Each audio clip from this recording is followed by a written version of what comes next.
This channel is part of the History Hit network. These reels of film were missing for decades. Nobody guessed that Hitler's second-in-command had a secret passion.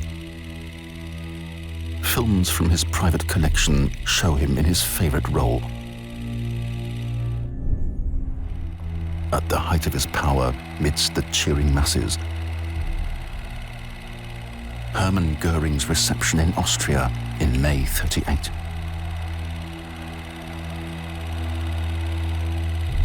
For a long time, he was Hitler's closest confidant.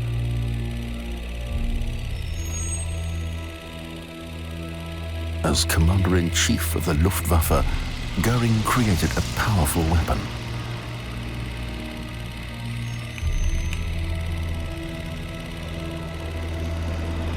Hitler and Goering, their careers were closely entwined. How far do they follow a common path? What do these films reveal about the most flamboyant character in National Socialism?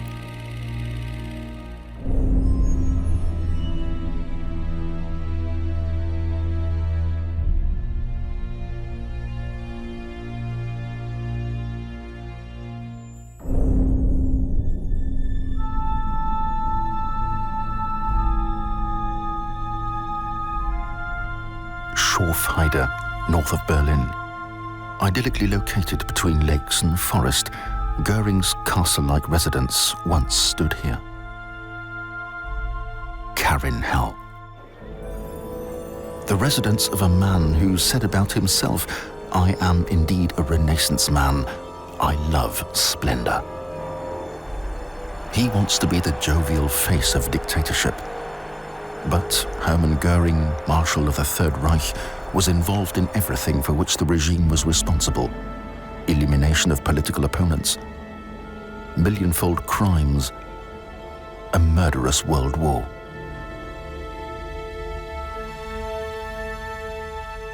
Carinhell, named after his first wife, is the symbol of a brilliant career. The once modest Hunter's Lodge becomes a grand estate, which the proud lord of the manor filmed with his own camera. During the war, as the defeats increased and German cities fell beneath a hail of bombs, it was to hear that he more and more frequently withdrew to a private world far from reality. He watches films like this in his home cinema.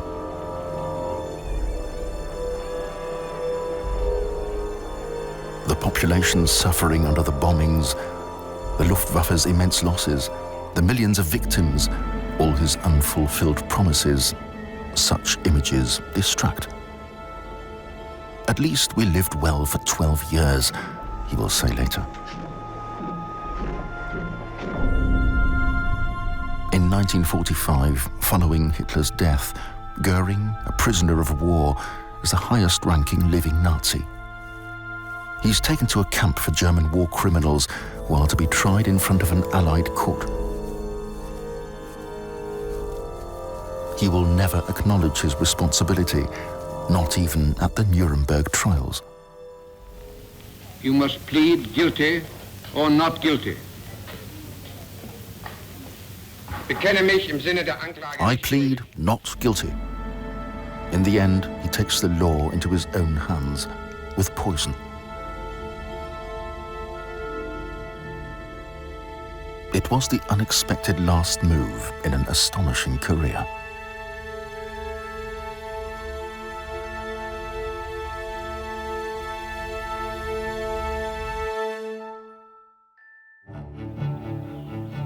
Hermann Wilhelm Goering, the son of a former colonial civil servant, grows up in an old knight's castle in South German Franconia.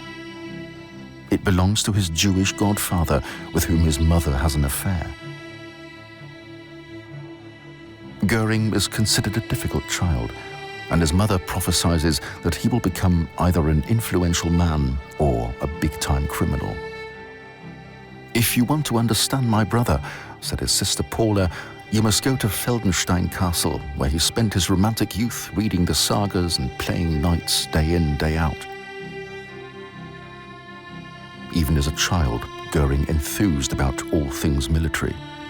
If there is a war, he said, I will sure to be a credit to the name of Goering. History Hit is a streaming platform that is just for history fans, with fantastic documentaries covering fascinating figures and moments in history from all over the world. From the Battle of Trafalgar and the Revolutionary era, right through to the Second World War. If you are looking for your next military history fix, then this is the service for you. We're committed to bringing history fans award-winning documentaries and podcasts that you cannot find anywhere else. Sign up now for a free trial, and War Stories fans get 50% off their first 3 months. Just be sure to use the code WARSTORIES at checkout. During World War I, he had his first battle experience as a young soldier in Alsace. He's injured and makes new plans in a military hospital.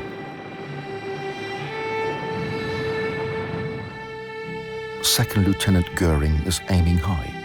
He wants to be a military pilot and a war hero. He can report the shooting down of 22 planes. From the Kaiser himself, he receives the highest Prussian award, pour le mérite.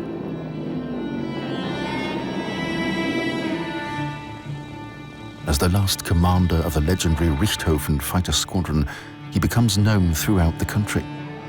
But defeat puts an end to his breathtaking career. His world falls apart.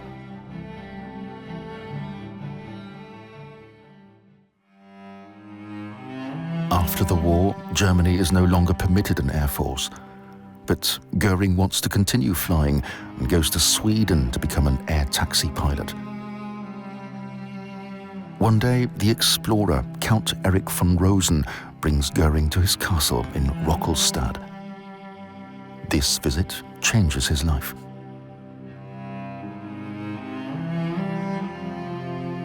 He meets Karin to be his first wife.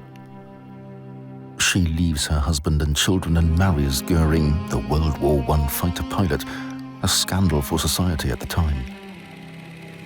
After Karin's death in 1931, Goering cultivates her memory. He names his yachts after her. There are paintings of her and even a room to her memory.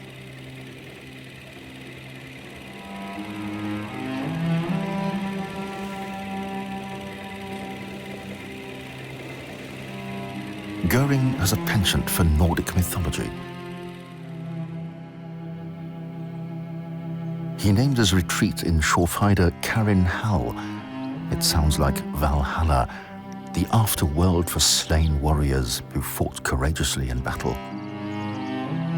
Later, Goering will have his wife's remains removed from Sweden to Karin Hall.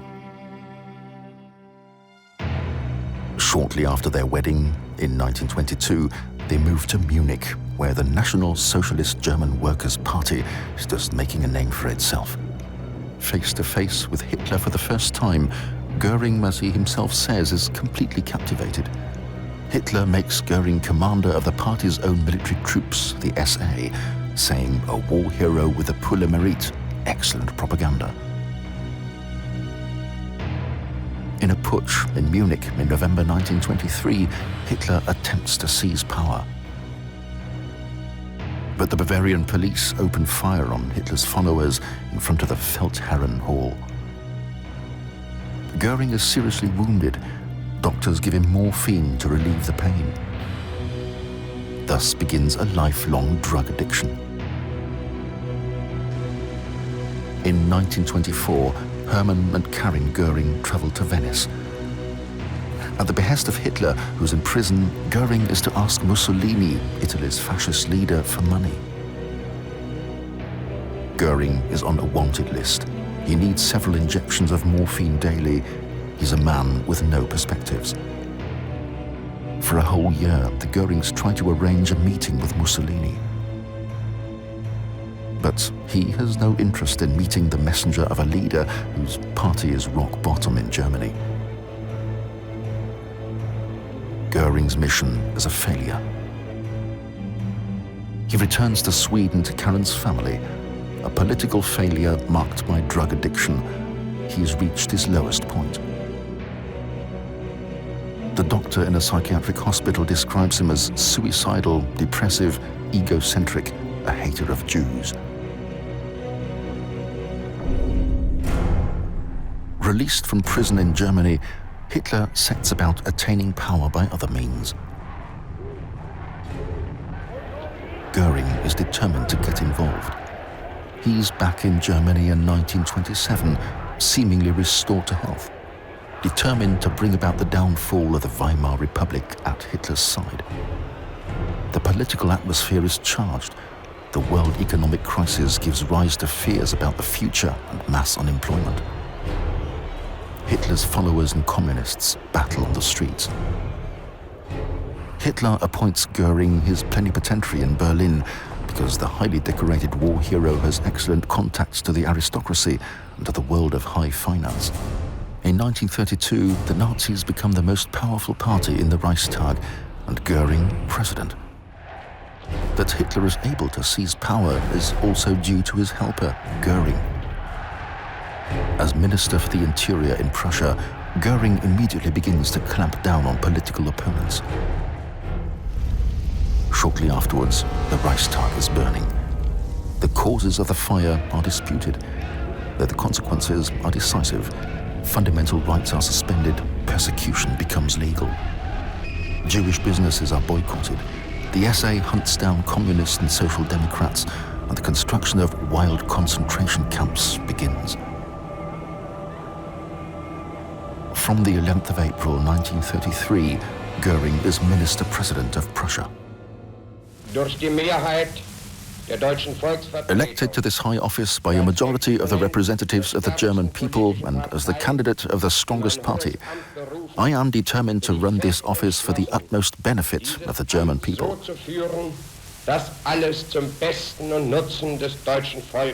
Above all, I am determined to restore this parliament to its former state of dignity, as conceived by our former great statesman Bismarck.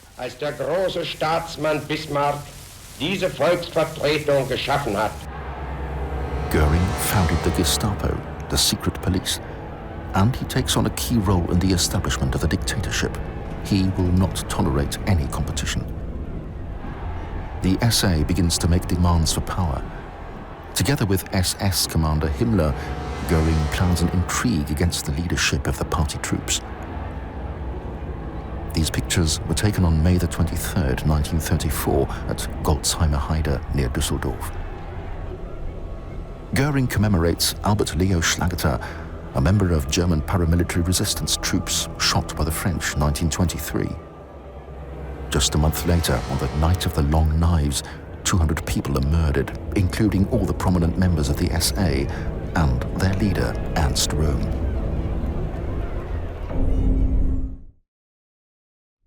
Goering retreats to his house at Obersalzberg in close proximity to Hitler. The dictator admires the ruthlessness of Goering's actions and appoints him his successor should he himself die. Hello, Caesar. You coming to visit me? Have you had your meal? You full up? Go on, jump. I have no conscience, says Goering. Adolf Hitler is my conscience. Following Röhm's murder, his reputation abroad becomes as bad as ever. Caricatures portray him in a bloody butcher's apron, wielding an axe. But Goering wants to be seen differently. He wants to engage in foreign policy and knows that such an image will make things difficult. He wants to be popular, adored by the masses, like here in Austria in May 1938. He leaves the Gestapo and the police in the hands of Himmler, Heydrich and the SS. Goering, second in command after Hitler, wants to enjoy power and take on a representative role. For this purpose, Hitler places a special fund at his disposal and at state expense makes him a present of a house. What was initially a Swedish-style modest log hut becomes Karin Hall, the splendid residence at Schorfheide. These pictures are also from among Goering's private possessions. Diplomats and state visitors are entertained here.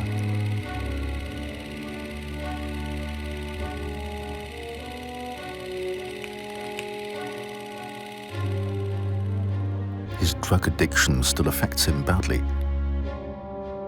His fondness for dressing up and self-aggrandizement seems really grotesque. But inwardly, Goering remains true to himself. It is forbidden for German nationals or other blood-related persons to marry Jews. Anti-Semitism becomes the word of law. The Nuremberg race laws are announced by Goering in passing at the party rally in 1935. Of all the high offices which Goering stockpiles, one is of particular importance to the former fighter pilot, Reich Air Minister, with a brief to build up a new air force. In 1935, at the party rally, Goering presents the weaponry which has been manufactured secretly over the past years. The Treaty of Versailles is broken openly in front of the eyes of the world. At the end of the year, Goering has 1,800 planes at his command.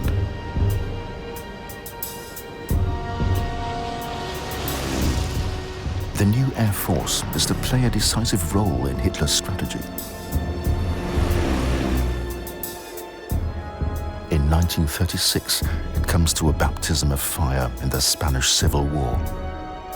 Goering presenting medals to soldiers of the Legion Condor. One soldier films the proceedings. The bombing of the Spanish town of Guernica demonstrates to a shocked world what the Air Force is capable of. It's Goering who paves the way for that in the new Air Ministry in the center of Berlin. The man who wields power here also plays a pivotal role in the economy. In 1936, Goering becomes commissioner of the 4-year plan, and with that, dictator of the economy and armaments. It's Hitler's will for the economy to be ready for war in 4 years' time. So far, this is his most important task. This new office shows how very much Hitler trusts his second-in-command, because war is given highest priority. Imports, raw materials, currency. Goering has control of almost everything and already has his eye on the next goal. Hitler demands the annexation of Austria, and Goering seizes the opportunity, uses threats to put pressure on the Austrian government until Chancellor Schuschnigg steps down, making the way free for Hitler.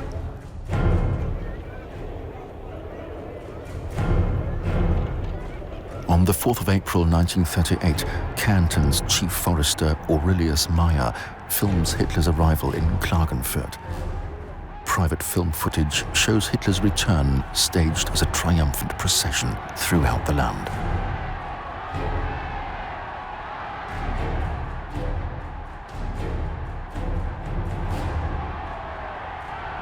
The annexation of Austria is the height of the alliance between Hitler and Goering. If the dictator expresses doubts, Goering sweeps them aside and acts. They complement each other. In times of crisis, says Hitler, Goering shows cold blood. On the 15th of May 1938, Goering travels to the scenes of his youth. As an old-school nationalist, seizing Austria is the fulfillment of his dreams of a greater Germany.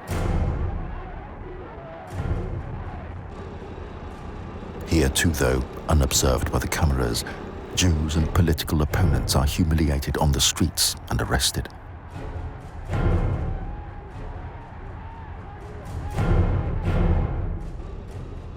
Goering travels to Mautendorf in the area of Salzburg, to one of the castles he knew as a child, and there celebrates meeting his sisters Olga and Paula again. Both are married to Austrian lawyers.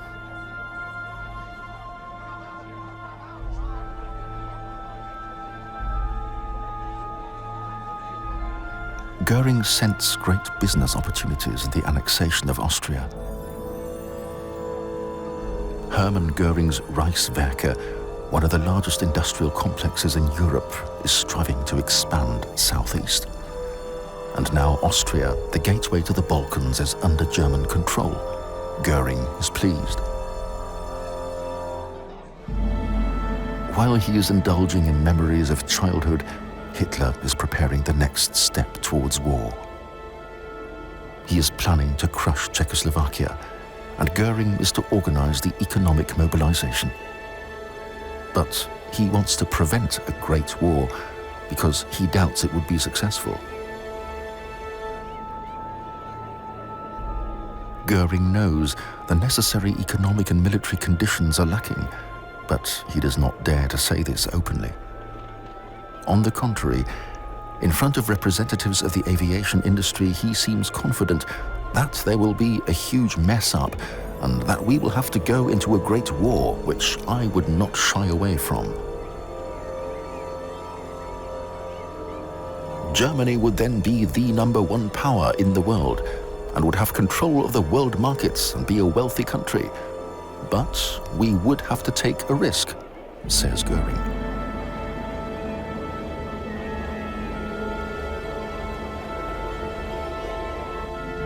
He avoids open conflict, does as Hitler wants, and behind the scenes practices peace diplomacy.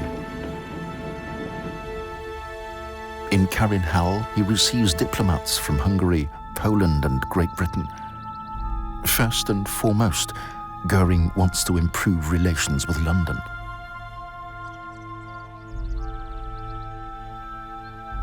He sees Germany as a great imperial power, but he does not want a world war.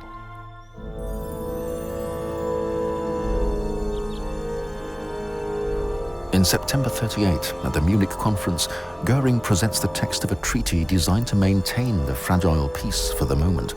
For this, Hitler will criticize him severely.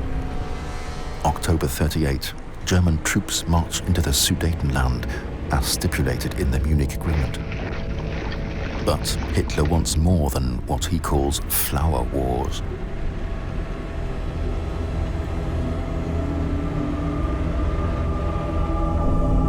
November 1938, the christening of Goering's daughter Edda in Karinhal.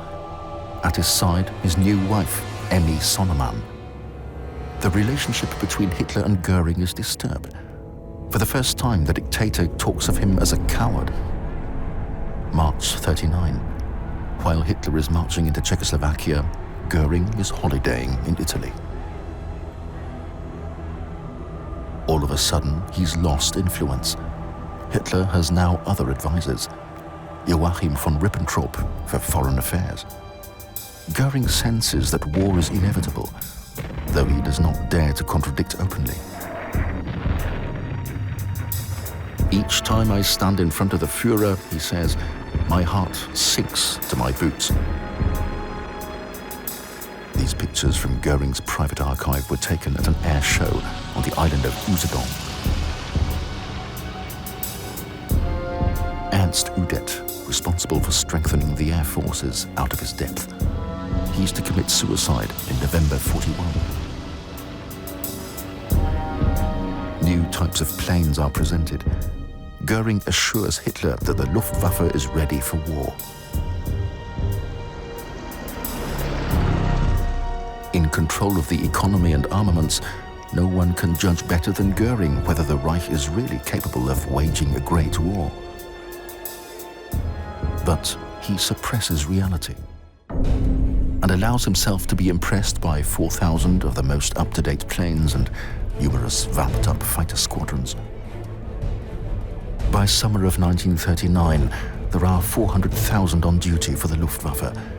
The 4 airborne fleets seem to be perfectly equipped for an extensive war. The blunt sword has been sharpened over the past 4 years, even though, in comparison to the air forces of other countries, there is a lack of bombs and fuel. Commander-in-Chief Goering still tries to prevent the threatening war.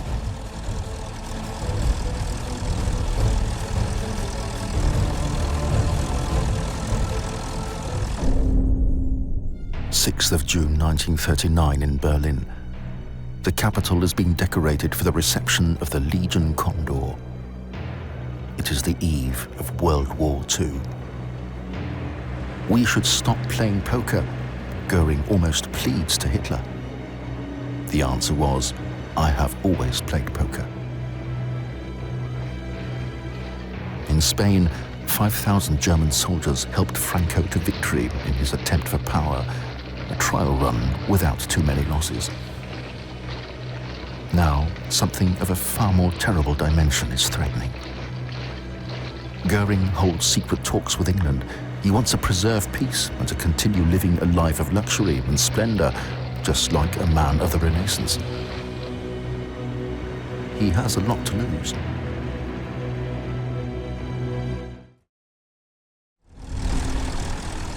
The attack against Poland begins on the 1st of September 1939. Goering's Luftwaffe gains control of the skies almost effortlessly. The Poles don't stand a chance. Dive bombers with ear-splitting sirens clear the path for the attack of ground forces. Goering is devoted to Hitler as he owes him everything. Private films show him at the opening of the Winter Relief in October '39. His half-hearted attempts to influence Hitler come to nothing. Goering remains obedient. It is he who orders the dispossession of all Polish Jews. The German occupiers set up ghettos, like this one here in Litzmannstadt, today's Łódź, where Jews live in appalling conditions. Soon, the ghettos are mere intermediary stops before deportation to the extermination camps. Goering is also involved in this war. In November '38, when the synagogues are burning, it is Goering who decides that the Jewish population in Germany are to pay 1 billion Reichsmarks as atonement, as he says. Jews are to be dispossessed and forced into exile. Goering, however, takes great care to ensure that his name is not associated with the crimes.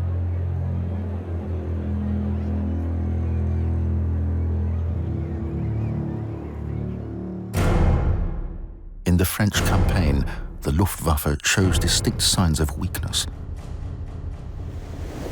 The British Expeditionary Force has withdrawn to Dunkirk on the Channel coast. Goering promises that his planes will destroy the Allied troops, but things turn out differently. 338,000 British, French and Belgian soldiers managed to flee. Had Goering been able to keep his word, there would have been little chance of England preventing a German invasion.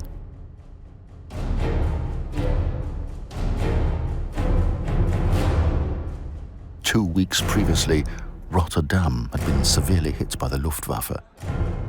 While negotiations for Holland's surrender were taking place, Goering's planes razed the defenseless city to the ground. The news of the negotiations had reached the German command too late.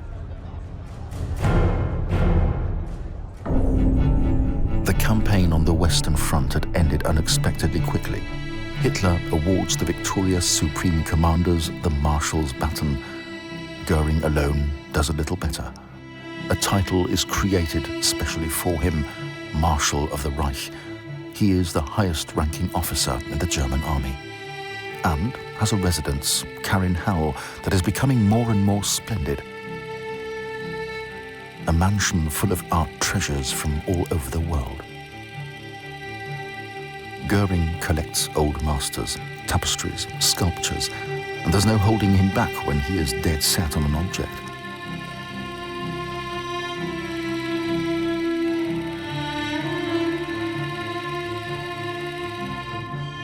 To him, France's defeat means rich opportunities for plunder.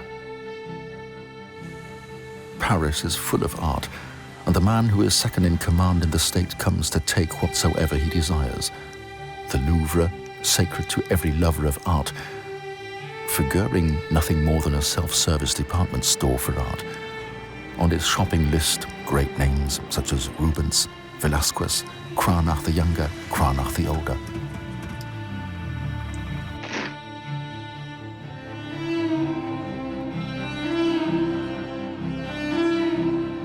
That many of the paintings had been in Jewish possession only shortly before is of no consequence.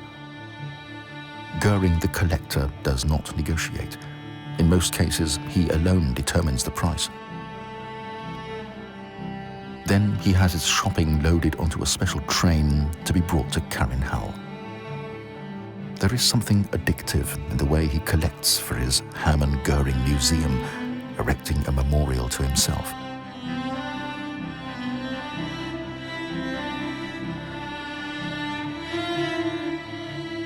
Experts search everywhere in the occupied countries for art treasures for Goering's collection. Any owner refusing to cooperate puts his life at risk. Following the campaign on the Western Front, the Luftwaffe has bases in the Netherlands, Belgium, and the north of France. The British Isles are within reach. Hitler wants to invade England, and Goering's Luftwaffe is to achieve air supremacy and bomb the island into submission. Goering believes that his planes can destroy the Royal Air Force in just 5 weeks. A visit to an airbase in France in the summer of 1940 with Goering's old World War I comrade Bruno Lutzer, an Air Force general left of Goering. They've known each other since September 1914. Lutzer's vivid reports of air warfare attracted Goering to the Luftwaffe at the time. Now, in 1940, Goering says Lutzer is his laziest general. Nevertheless, he leaves him be because, as Goering says, I need someone to drink a bottle of red wine with in the evening.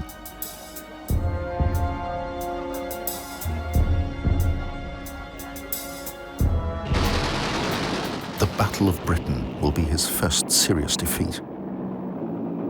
The Royal Air Force is equal to the Luftwaffe. British Spitfires inflict serious losses. At the end of September 1940, plans to invade are set aside indefinitely.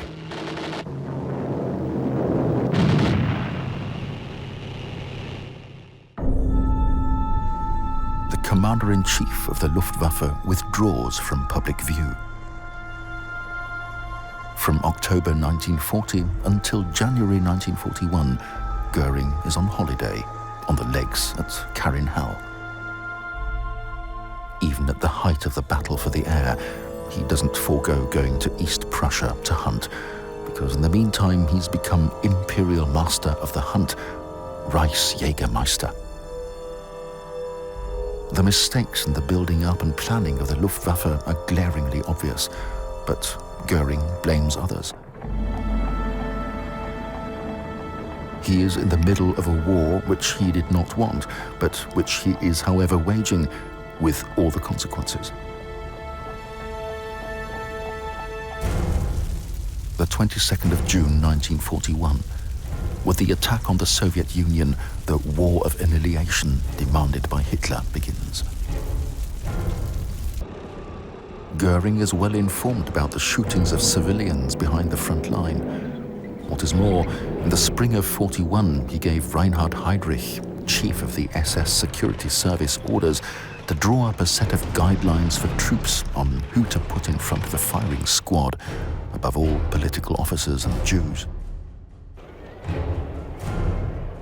Millions of Soviet prisoners lose their lives in this war.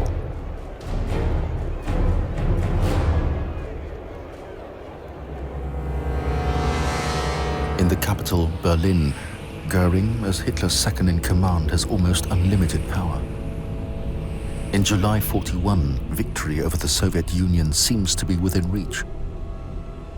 Reinhard Heydrich, whose special troops on the Eastern Front shoot thousands every day, as Goering give him sweeping powers.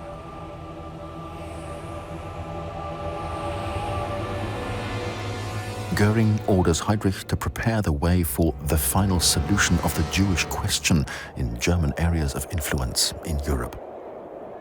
Everywhere in Germany, the deportations begin. These private film recordings show the last 293 Jews from Dresden being loaded onto a train at the beginning of March 1942. The destination is the ramp at the extermination camp in Auschwitz-Birkenau. Only 10 are believed to have survived.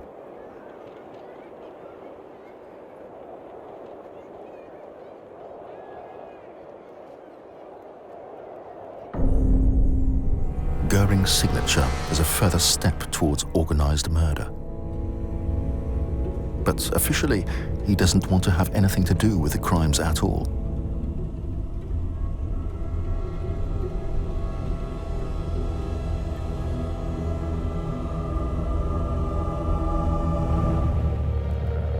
The Luftwaffe is not prepared for this war. Its defense system was chaotic. Even engineers like Willy Messerschmitt cannot solve the central problem. There are not enough planes and too little powerful engines.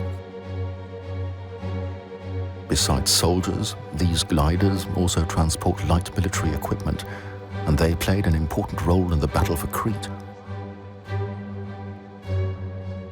Other new technological developments come too late or are of no use. Ernst Udet is responsible for the defense disaster. He breaks down under the weight of responsibility and takes his own life. Preliminary decisions are made on the Eastern Front. The attack on Moscow fails. A whole army falls in Stalingrad. Goering had promised a daily delivery of 500 tons of supplies by air. Only a fraction of that reached the encircled troops. His standing with Hitler sinks to its lowest point. Night after night, British bombers carry out devastating attacks on German cities.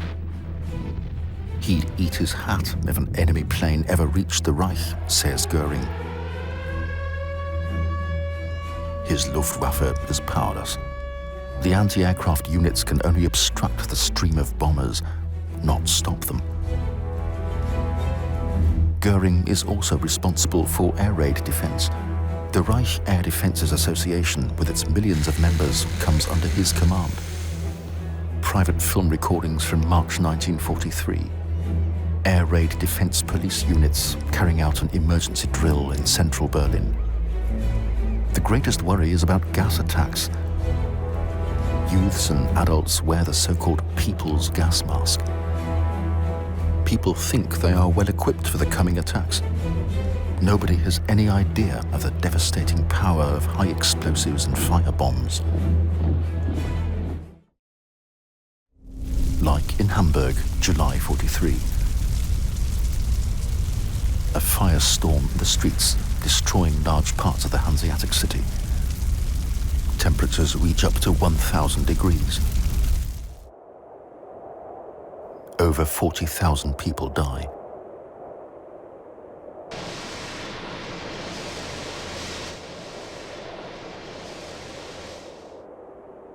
How will Goering react to such a catastrophe?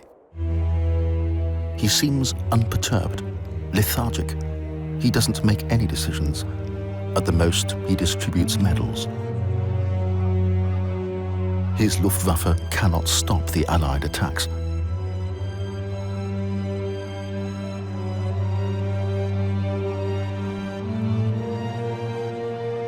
Technical developments such as airborne radar, the so-called Liechtenstein sets, bring short-term benefits to aerial warfare. But the British find means to ward off the attacks, blinding the radar with strips of aluminium foil. This was a crucial factor in the attack on Hamburg.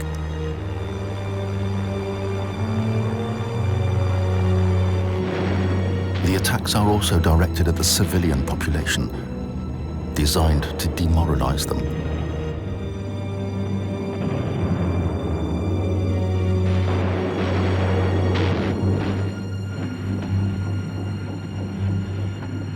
Germany under bomb attack.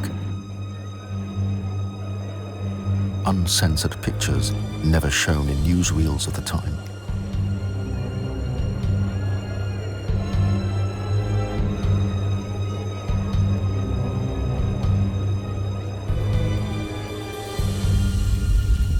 supremacy on the Eastern Front has been long lost, while Goering is holding court in Karinhal and showing off his latest art acquisitions.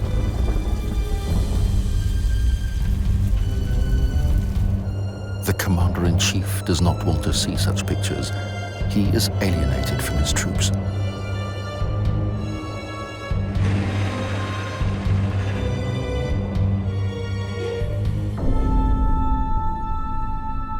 Hunting interests him more than anything.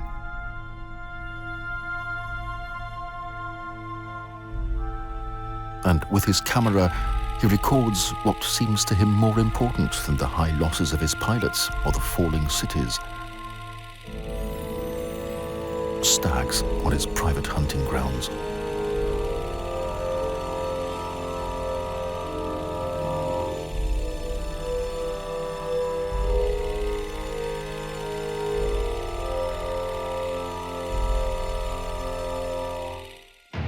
Since spring of 1944, the US Air Force has control of the air over Germany. Goering's fighter planes can do little against this superior strength. There is a lack of everything: engines, petrol, pilots. Above all, a lack of clear decisions coming from above. The bombing reaches its destructive climax. As yet, Hitler's Berghof escapes the attacks. The warlord is outraged by the defeat of the Luftwaffe and the empty promises of his designated successor. In May '44, American forces bomb the fuel industry. The backbone of German war industry is broken.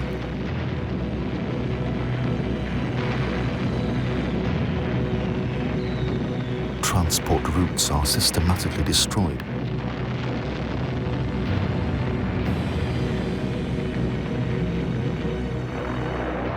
When the Allies land in Normandy on the 6th of June '44, the German Luftwaffe plays no role.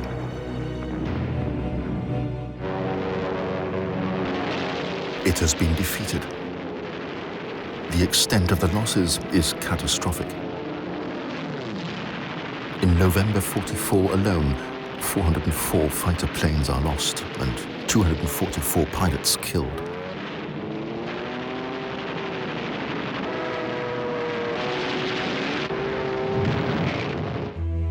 Some sort of miracle weapon might turn the tide.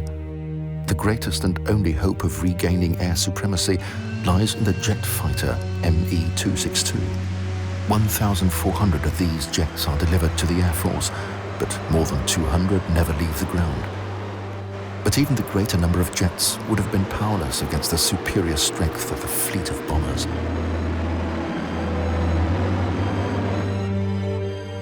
Adolf Galland, Luftwaffe general, is known for calling a spade a spade. Again and again, he calls attention to the hopeless material inferiority of their weapons. But Goering does not suffer any criticism. Galland falls out of favor. He will be made the scapegoat, responsible for the collapse of the Luftwaffe. At the end of January '45, he is replaced as Luftwaffe general. The battle for air supremacy over Germany is over. German pilots, ever younger and badly trained, are sent on suicide missions.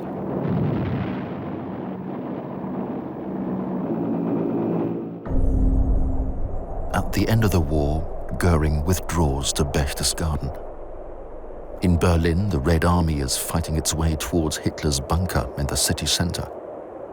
In a radio message, Goering announces that he will take over the government if Hitler does not make contact.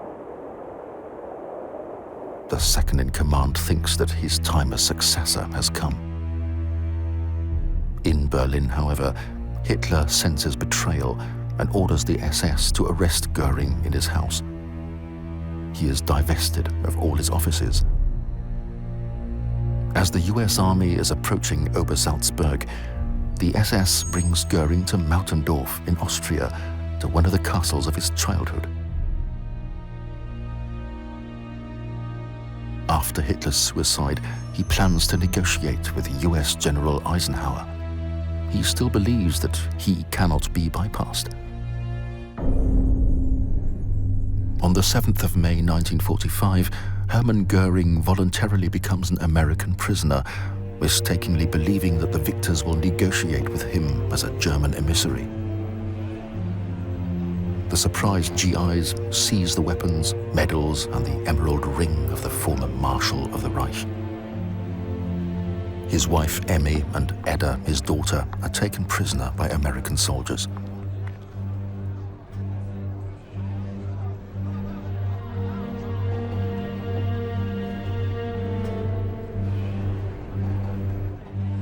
Despite arrest, Goering's self-confidence is unbroken. He holds a press conference. Will he admit his guilt? He had had no idea about what was happening in the concentration camps, says Goering. It's all Himmler's doing. He, as Marshal of the Reich, would never have permitted such atrocities. Not a trace of remorse.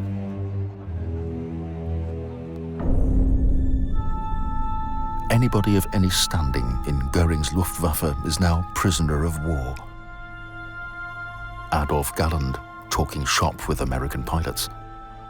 Field Marshal Kesselring, till recently Commander-in-Chief on the Western Front. Hans-Ulrich Rudel, no German pilot flew as many sorties as he did, 2,350. Hermann Goering seems to be indeed surprised to find himself on a list of war criminals. An American journalist reporting from Goering's press conference. The big man felt rather uncomfortable.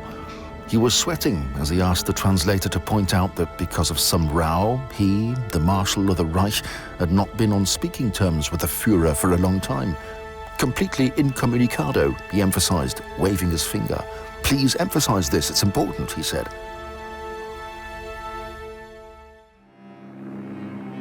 Goering, the highest-ranking living Nazi, is brought to Nuremberg. In the city where once the party rallies were held and now laid waste by carpet bombing, the most important war criminals are to stand trial before an Allied court. Nuremberg had been singled out for air attacks and was a wasteland of ruins.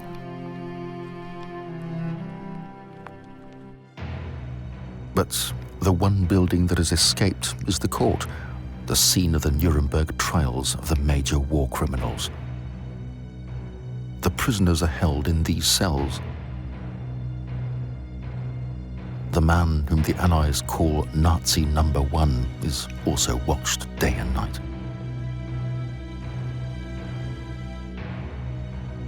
Goering, who until recently swallowed dozens of pills, is off drugs and on a diet.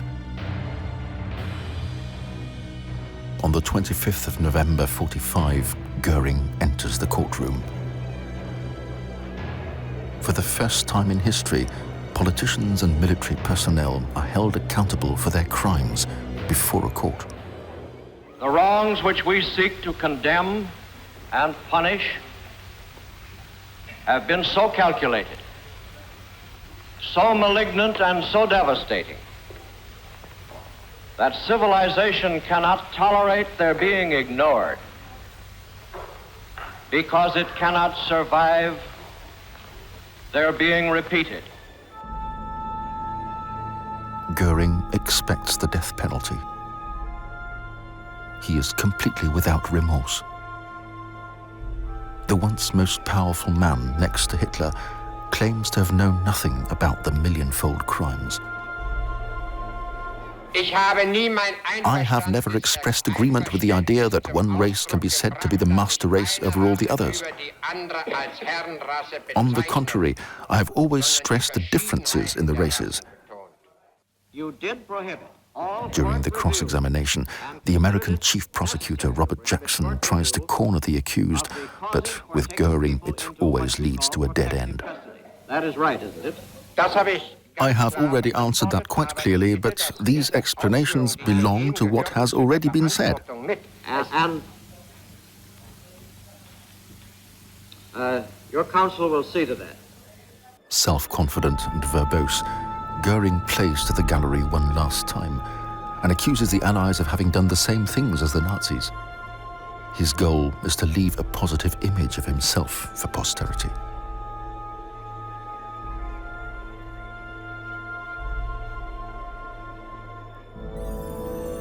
But the weight of evidence is enormous. The Soviet prosecutors show a film that destroys any illusions. Auschwitz.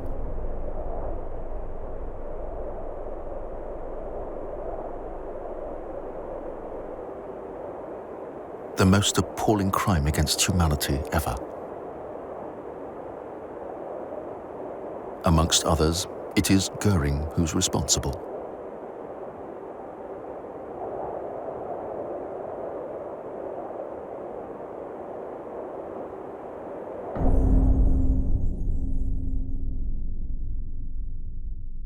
He is found guilty of all indictments and sentenced to death.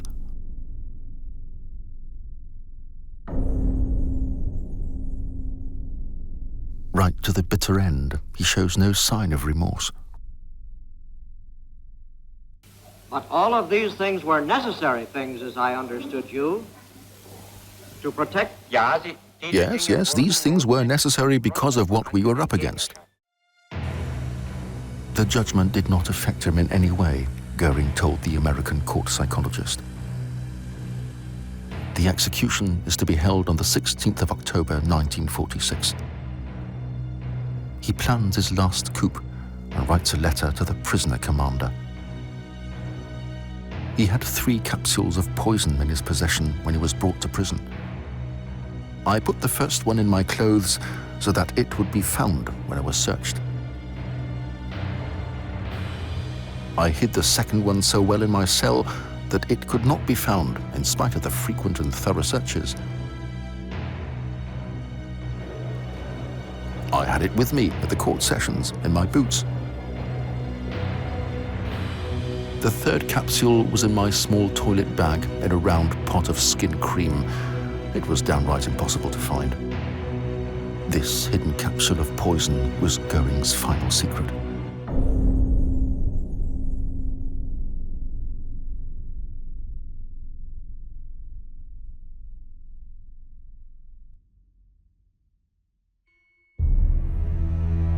Another secret is uncovered in Berchtesgaden shortly after the end of the war. American troops reach the ruins of Hitler's Berghof and Goering's country house in the immediate vicinity.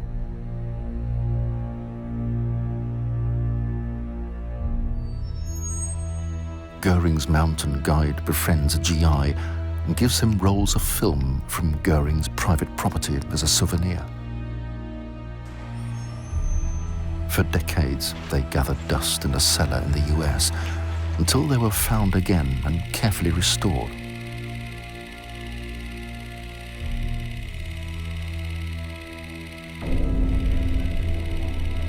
Goering's private films show key scenes in the life of the most powerful man after Hitler in the NS dictatorship.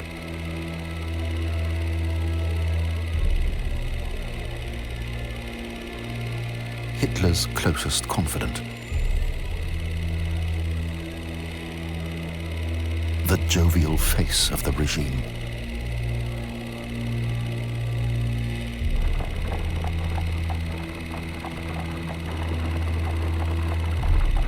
A man with many faces.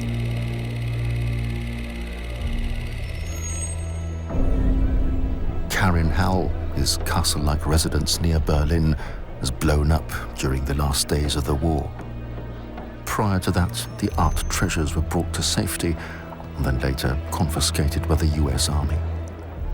Rubble clearance troops in an attempt at erasing history, but traces always remain.